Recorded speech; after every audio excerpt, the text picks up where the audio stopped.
नमस्कार, स्वागत, अभिनंदन सभी का। देखिए, हम लोग क्लास 9 में जो केमिस्ट्री पढ़ रहे थे, रसायन शास्त्र जिसको बोलते हैं हम लोग, और चैप्टर का नाम तो आपको पता ही है, हमारे आसपास के पदार्थ। आज सुबह में क्या हुई है कि कुछ टेक्निकल प्रॉब्लम के कारण क्लास अचानक कट गई है, तो इसका अभी हम वीडियो डाल दे रहे हैं ताकि आप इसको कंप्लीट कर लीजिए। और कल सुबह फिर हम लोग ऑनलाइन आएंगे और ऑनलाइन क्लास के माध्यम से हम लोग इस चैप्टर का जो है इम्पोर्टेंट जो भी क्वेश्चन ऑब्जेक्टिव टाइप का होगा वो करेंगे। ठीक है, तो आशा करते हैं कि आप लोग इसको समझिएगा, पूरा देखिएगा वीडियो को ताकि पूरा समझ में आ जाए, है ना। और इस चैप्टर को पूरा एक बार रिवाइज कर लीजिएगा, आप लोग रिवीजन अच्छे से कर लीजिएगा।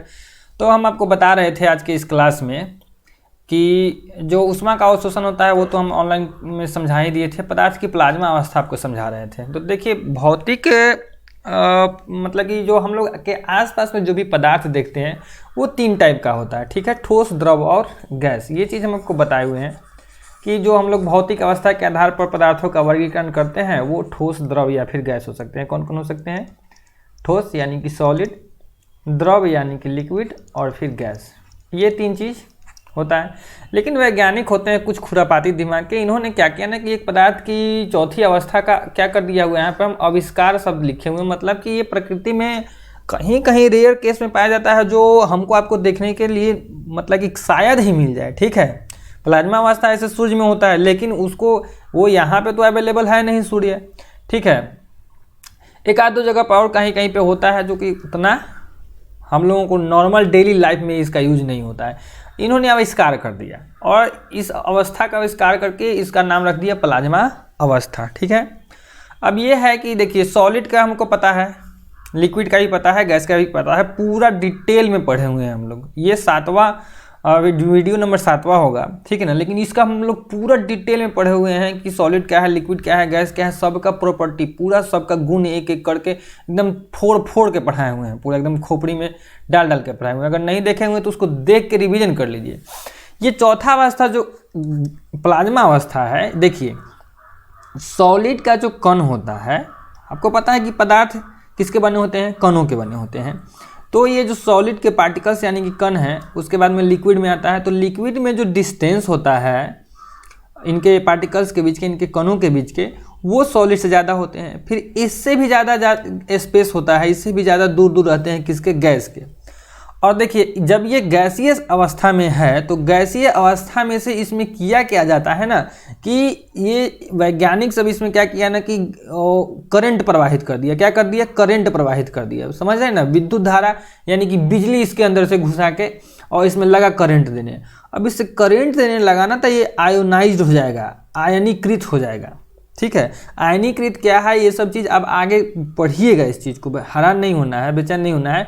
अभी समझिए कि गैस से होके, ठीक है ना, जब गैस से होके इससे बिजली को हम लोग पास कराएंगे तो क्या होता है कि वो आयनीकृत हो जाता है, मानी कि उस पर चार्ज चढ़ जाता है कुछ, या तो प्लस चार्ज चढ़ जाता है या फिर माइनस चार्ज चढ़ जाता है, तो वही आयनीकृत कहलाता है। ठीक है, इतना बात समझ में आया। तो ये आयोनाइज्ड फॉर्म में जो हमको मिला वो क्या मिला? वही हमको प्लाज्मा अवस्था मिला। इस प्लाज्मा अवस्था में आयनिक गैस के रूप में रहता है, अभी बताए हैं। इस पदार्थ के कण जो होते हैं बड़े ही ऊर्जावान होते हैं, मतलब कि इनका जो एनर्जी होता है बहुत हाई होता है और बहुत ही हाईली एक्साइटेड अवस्था में रहता है। एक्साइटेड मतलब समझते हैं एकदम बेचैनी की अवस्था में रहता है। अगर इसको थोड़ा सा जगह मिल जाए तो वो फोड़ फाड़ के निकल जाए, वो वाला अवस्था में रहता है। एकदम बेचैन रहता है, एकदम मतलब कि इधर उधर बहुत ज़्यादा ये सब गति की अवस्था में रहता है।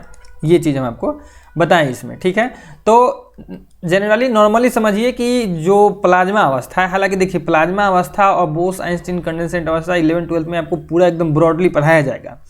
यहाँ पर सिर्फ आपको एक ओवरव्यू दिया जा रहा है कि ये चौथा 5वां अवस्था भी है। तो चौथा अवस्था में जो प्लाज्मा अवस्था है ना, उस प्लाज्मा अवस्था को प्राप्त कैसे किया जाता है? तो उस पदार्थ, उस गैस से हो करके, कौन कौन से गैस है उसके बारे में अभी हम आगे इसमें लिखे हुए भी हैं।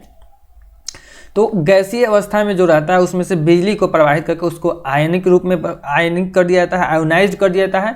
और इस पदार्थ के कण होते हैं बहुत ही ऊर्जावान होते हैं और बहुत ही अति उत्तेजित अवस्था में रहते हैं।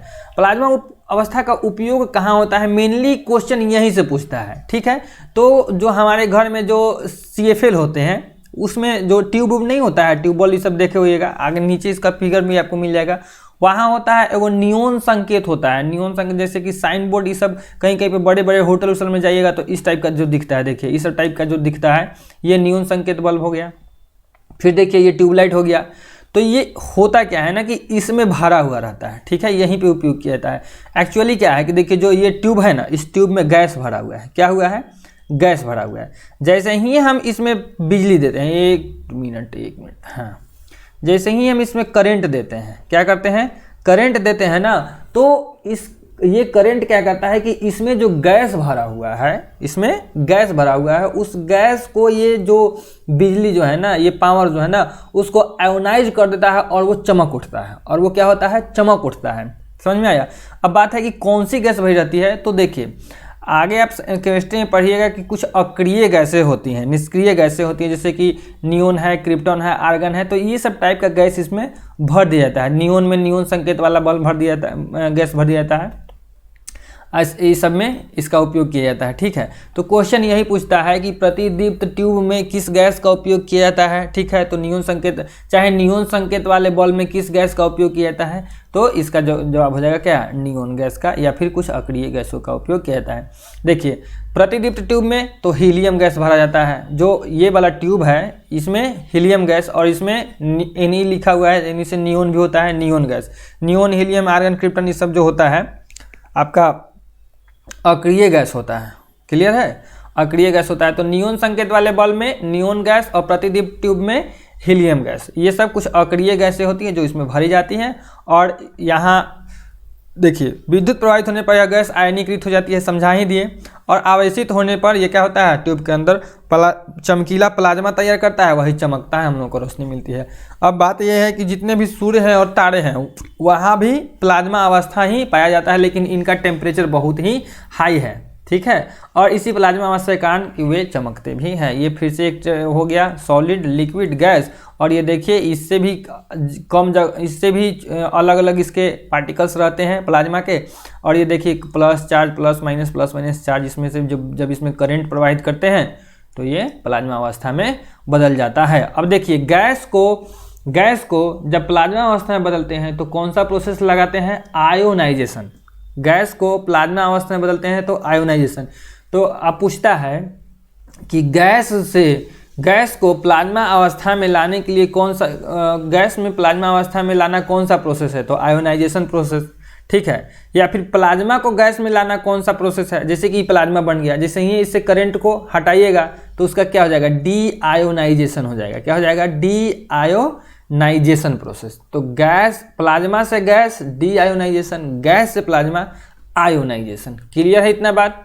चलिए, और इधर का समझा ही दिए कि सॉलिड से लिक्विड में जाना मेल्टिंग, लिक्विड से गैस में जाना वेपोराइजेशन, और गैस से प्लाज्मा में जाना आयोनाइजेशन। फिर प्लाज्मा से गैस में जाना डी आयोनाइजेशन, गैस से लिक्विड में जाना कंडेंसेशन, लिक्विड से सॉलिड में जाना फ्रीजिंग। ये सारा चीज़ हम लोग समझे हुए हैं, तो ज़्यादा इसमें आपको नहीं जानना है। 2 क्वेश्चन एकदम हमेशा तैयार रहिएगा कि पहला क्वेश्चन यह है कि प्रतिदीप्त ट्यूब में कौन सा गैस भरा जाता है, आंसर होना चाहिए आपका हीलियम। दूसरा कि नियॉन संकेत वाले बल्ब में कौन सी गैस भरी जाती है, तो उसका आंसर तैयार रखिएगा नियॉन गैस। इतना ही इसमें पूछा जाता है। अगर उसको अंदर से खखोड़ के पूछने का मन होगा तो पूछेगा कि पदार्थ की चौथी अवस्था कैसे प्राप्त किया जाता है, तो ऑप्शन में रहेगा वेपोराइजेशन से, आयोनाइजेशन से, कंडेंसेशन से, डी आयोनाइजेशन से। तो आप आयोनाइजेशन प्रोसेस को वहाँ पर टिक करके आएंगे। क्लियर है भाई। चलें आगे बढ़ जाएं। अब देखिए बोस आइंस्टीन कंडेंसेट है, ये एक 5वीं अवस्था है। ये बात है 1920 के हमारे एक बहुत ही मतलब कि प्रतिष्ठित वैज्ञानिक रहे हैं सत्येंद्रनाथ बोस, ठीक है, सत्येंद्रनाथ बोस। उन्होंने पदार्थ की 5वीं अवस्था की गणना अवस्था के लिए कुछ मतलब कि अपना कैलकुलेशन किया था, ठीक है। और उस कैलकुलेशन को उन्होंने अल्बर्ट आइंस्टीन के पास में भेजा था, एक बजाते से लेटर भेजा था, कहा था कि हम ये गणना किए हैं, ठीक है। उनका कुछ फैक्सियल कैलकुलस ये सब टाइप का कुछ था उसमें। तो उस आधार पर अल्बर्ट आइंस्टाइन ने क्या किया कि चूंकि उस समय जिस कैलकुलेशन को ये किए थे, तो उस कैलकुलेशन तक टेम्परेचर को ले जाना और उतना बारीक से चीज़ों को देखना, तो उस समय में उतना टेक्नोलॉजी डेवलप नहीं हुआ था। लेकिन सत्येंद्र नाथ बोस के कैलकुलेशन के आधार पर अल्बर्ट आइंस्टीन ने भी उस पर रिसर्च किया और कहा पदार्थ की पांचवी अवस्था की क्या कर दी, एक भविष्यवाणी कर दी कि हाँ एक पदार्थ की पांचवी अवस्था भी प्राप्त की जा सकती है। लेकिन ना ही सत्येंद्र नाथ बोस ने इस चीज़ को, इस अवस्था को प्राप्त किया, ना ही अल्बर्ट आइंस्टीन ने प्राप्त किया। ठीक है, लेकिन चूंकि अब इसकी खोज की जा चुकी है तो इसको बोस आइंस्टीन कंडेंसेट कहा जाता है। ठीक है, अब बात है 2001 की। ठीक है, 2001 एक अमेरिकी वैज्ञानिक है, एक एरिक ए कॉर्नेल है, एक वुल्फगैंग है। ठीक है, एरिक ए वुल्फगैंग, केटरले और कार्ल ई वेमैन, ये तीन आदमी था, एरिक ए और वुल्फगैंग केटरले, ये बेकार में लग गया है, ये दो आदमी। ठीक है, ये दो आदमी शायद 1995 की बात है। ठीक है ना, इन्होंने एक पदार्थ होता है रुबिडियम, क्या पदार्थ होता है, रुबिडियम, यहाँ पर हम लिख देते हैं आरबी, रुबिडियम, याद रखिएगा कि इन दोनों ने, एरिक ए कॉर्नेल और वुल्फगैंग केटरगैंग ने क्या किया कि रुबिडियम के पदार्थ को, है ना, उसको मतलब कि टेक्नोलॉजिकली उस समझिए कि लैब में उस तरह का माहौल तैयार करके, अब किस तरह का माहौल तैयार करके कि तो भैया इसको बहुत लो टेम्परेचर पर ले जाना है। ठीक है, ये जो दो चीज़ हम बता रहे हैं ना, चौथी और पांचवी अवस्था, ये 9th क्लास के लिए नहीं है। ठीक है, ये बस आपको एक इंट्रोडक्शन देने के लिए है। तो बस आप अभी इतना ही समझिए कि जो इन दोनों ने क्या किया कि रुबिडियम को मतलब कि फ्रैक्शनलाइज करके उसका टेम्परेचर बहुत कम करके क्या किया ना कि इस पदार्थ की पांचवी अवस्था को प्राप्त कर लिया। ठीक है, पदार्थ की पांचवी अवस्था को प्राप्त कर लिया।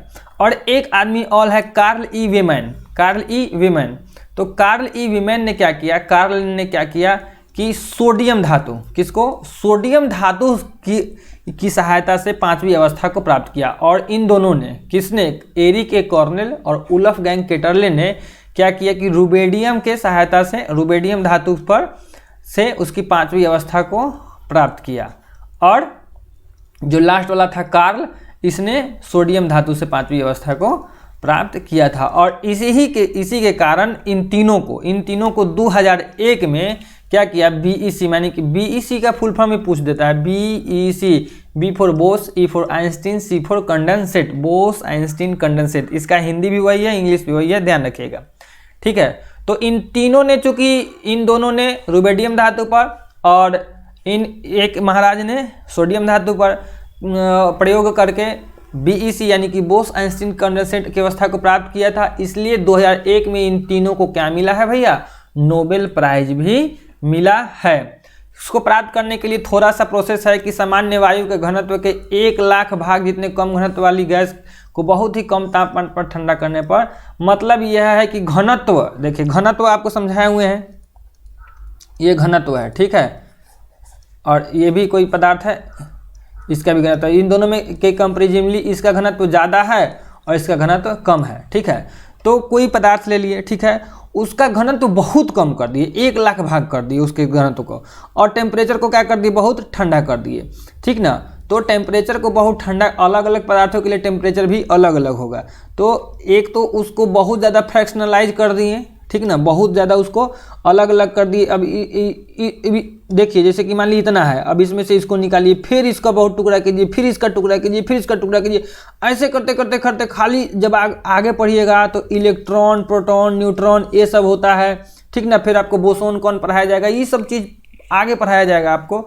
तो जब इस अवस्था में जाता है, बोसोन अवस्था में आते हैं हम लोग, फिर उसका करते हैं इलेक्ट्रॉन प्रोटॉन आता है, तो फिर खाली इलेक्ट्रॉन प्रोटॉन दिखता है, फिर वहाँ पे तापमान को ठंडा किया जाता है, तब जाके ये सब टाइप का दिखता है, जो यहाँ पर आपको उतना जानने की जरूरत नहीं है। बस आपको पदार्थ की पांचवी अवस्था की खोज किसने की थी, ठीक ना, प्राप्त किसने किया, ये सब चीज़ ध्यान रखने वाला है। ठीक ना, तो खोज की थी सबसे पहले किसने, सत्येंद्र नाथ बोस और अल्बर्ट आइंस्टीन ने। प्राप्त किसने किया था, एरिक ए कॉर्नेल और वुल्फगैंग केटरले ने। ठीक है, और सोडियम पर किसने किया था, कार्ल ई वेमैन थे। ई बाद में आए थे और ये पहले थे, तो पहले नाम यही आएगा, इतना ही काफ़ी है।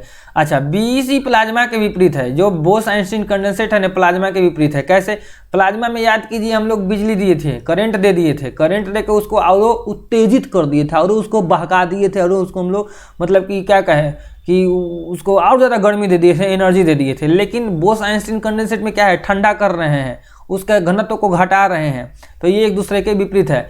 जहाँ प्लाज्मा सुपर एक्साइटेड होता है, ठीक है ना, वहीं पे जो BEC है सुपर अनएक्साइटेड होता है, मतलब कि ज़्यादा गतिविधि नहीं करेगा, ठीक ना। और ये जहाँ सुपर एनर्जेटिक होता है वहीं पर ये जो BEC है सुपर कोल्ड होता है। यही था इस पूरे चैप्टर का सार, ठीक ना। ये पूरा का पूरा चैप्टर आपका कंप्लीट हो गया हुआ है।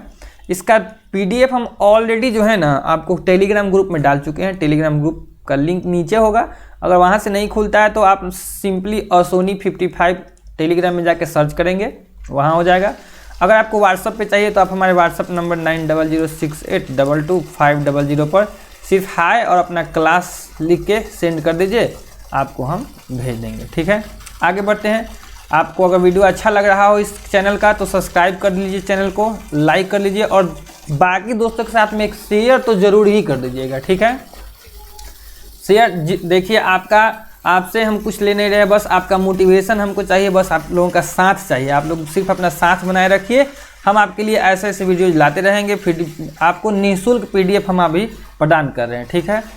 अगर YouTube चैनल खोजना होगा तो आपको सिर्फ सिंपली असोनी क्लासेज टाइप करना है, वो मिल जाएगा। टेलीग्राम में असोनी 55 करना है। अगर आप इंस्टाग्राम से जुड़ना चाहते हैं तो इसको आप स्कैन कर सकते हैं, आप हमसे जुड़ जाइएगा। कैसा लगा वीडियो बताइएगा, कहीं कुछ प्रॉब्लम होगा सो भी बताइएगा। मिलेंगे आपसे नेक्स्ट वीडियो में। जय हिंद।